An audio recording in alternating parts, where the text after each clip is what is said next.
Okay, this is an attempt at a drive-in vlog. Having an interesting back and forth between inmendham and Anakantavad, I think. And one of the things that came out was, the idea that ethical vegetarians, especially Gary at inmendham, his name, could be using, guilt and shame and things to make people, to hurt people, to try to cajole them into becoming ethical vegetarians, I guess. For a lot of people, I think it would have exactly the opposite effect. That is, people are going to entrench in their own ideas, whether they make sense or not, instead of trying to draw people out and talk about the ethics behind. Oh, I'm not going to go. He's going to run through that red light. There he goes.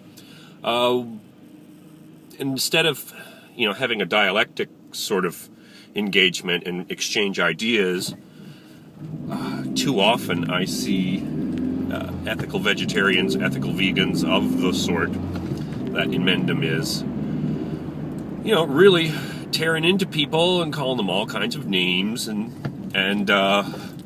heaping all kinds of shame on them. And that's putting it very politely. Some of his followers, I guess I can't blame him for his followers' actions, but he seems to hold the same point of view. They often use the word murderer and rapist to describe people who eat meat. And so Anakantavad was pointing out that that's a sort of stick that people can use to try to direct people the way they want, and that sort of morality is illegitimate. And in addressing that, Gary pointed out, well, if you feel guilty, it's because you know you're doing something wrong. And as soon as he said that, I was like, I can think of lots of examples where I feel guilty, but I really haven't done anything wrong.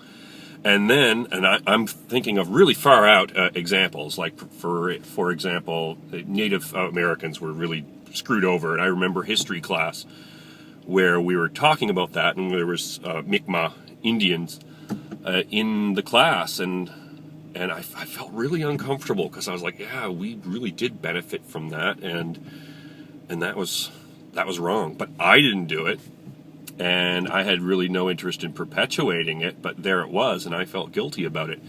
But so that's kind of a far out example, but the next thing that inmendham says is the worst. It's a way better example. Masturbation.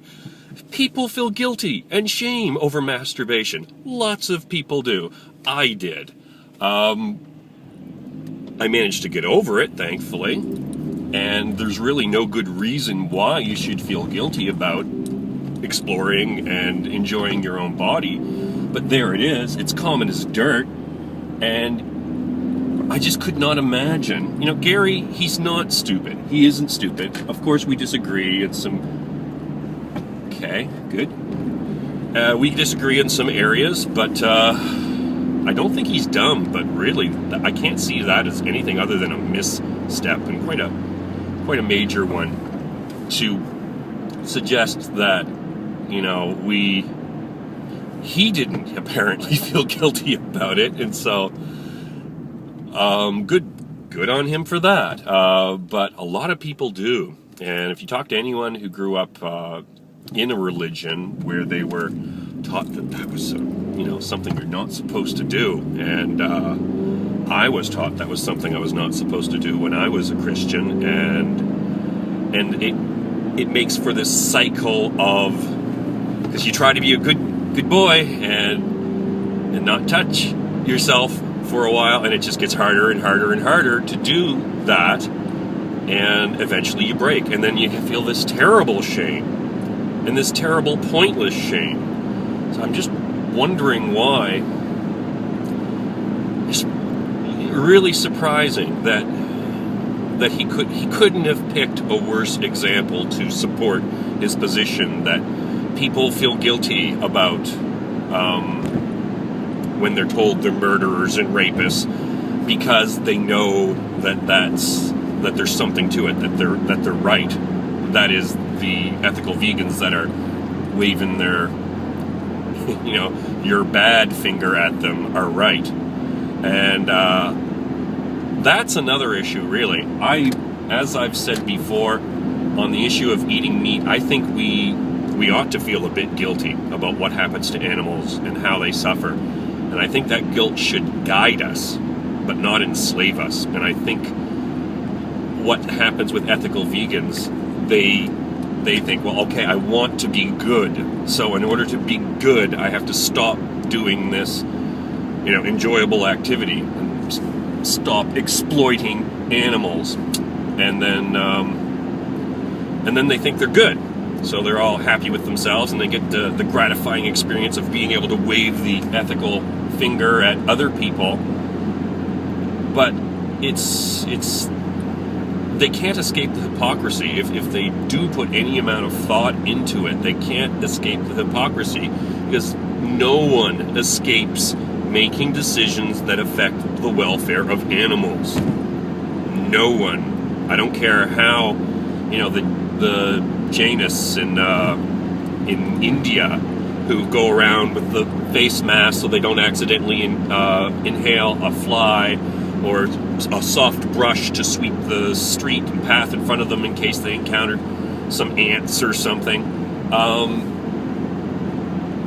Even at those lengths, you're still going to be making decisions that affect the welfare of animals. And, well, what I mean by affecting the welfare of animals is killing them, okay? None of us, it's not black and white. We're all in shades of gray here. I think that would be, to meditate and reflect on that would be the healthiest thing that everyone could do. Anyways, that's my idea. That's what's going through my head right now. Anyways, 72 Day Star, out.